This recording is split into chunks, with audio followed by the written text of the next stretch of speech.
Hello दोस्तों, एक नए वीडियो में आपका स्वागत है। और सबसे पहले आप सभी को होली की ढेर सारी बधाइयाँ। भारतीय त्योहारों में होली रंगों का त्योहार है। यह प्रेम का उत्सव एक विशेष और अनूठा आकर्षण रखता है। होली का त्योहार बसंत ऋतु के आगमन और सर्दी के अंत के साथ शुरू होता है।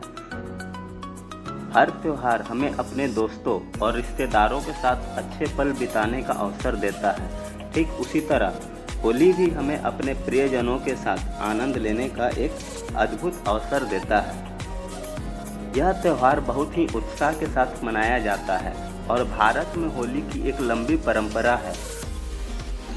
मुख्य रूप से यह त्योहार अच्छाई की बुराई पर जीत का प्रतीक है।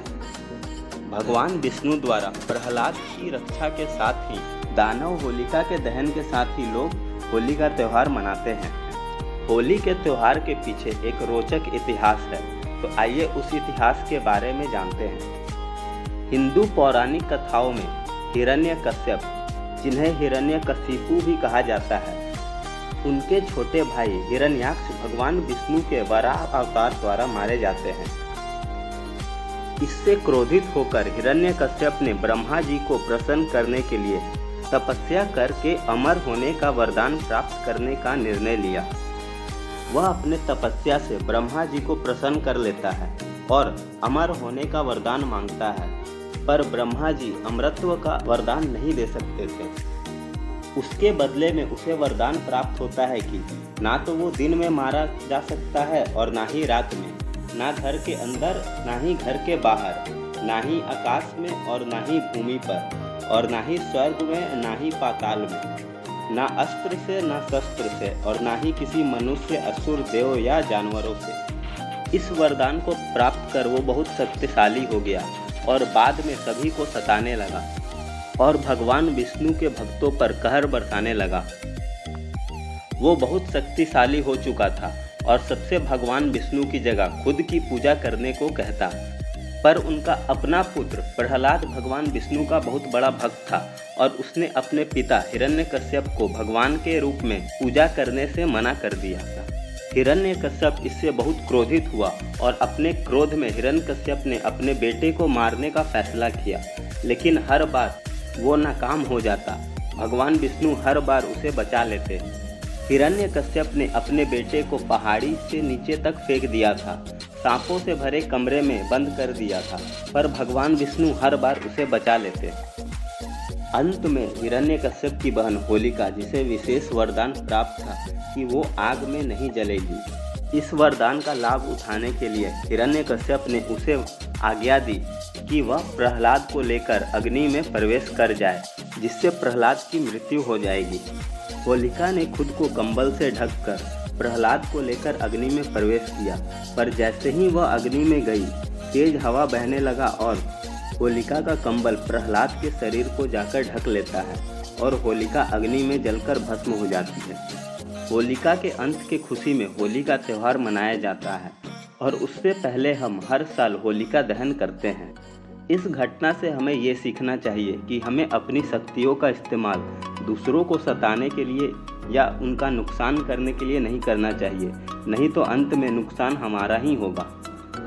प्रत्येक प्रयास के बाद भी भगवान विष्णु हर बार प्रहलाद को बचा ले रहे थे। प्रहलाद ने अपने पिता को ब्रह्मांड का सर्वोच्च भगवान के रूप में स्वीकार करने से इनकार कर दिया और दावा किया कि भगवान विष्णु सर्वव्यापी हैं।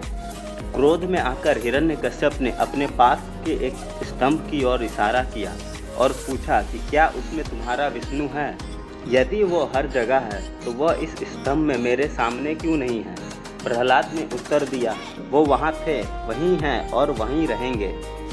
हिरण्यकश्यप ने क्रोध में अपनी गदा से खंभे को तोड़ दिया और भगवान विष्णु नरसिंह के रूप में प्रकट हुए और प्रहलाद की रक्षा में हिरण्यकश्यप पर हमला करने चले गए। हिरण्यकश्यप को मारने के लिए और ब्रह्मा जी द्वारा दिए गए वरदान को भंग न करने के लिए नरसिंह का रूप चुना गया था। हिरण्यकश्यप को मानव, देव, असुर या पशु के द्वारा नहीं मारा जा सकता था।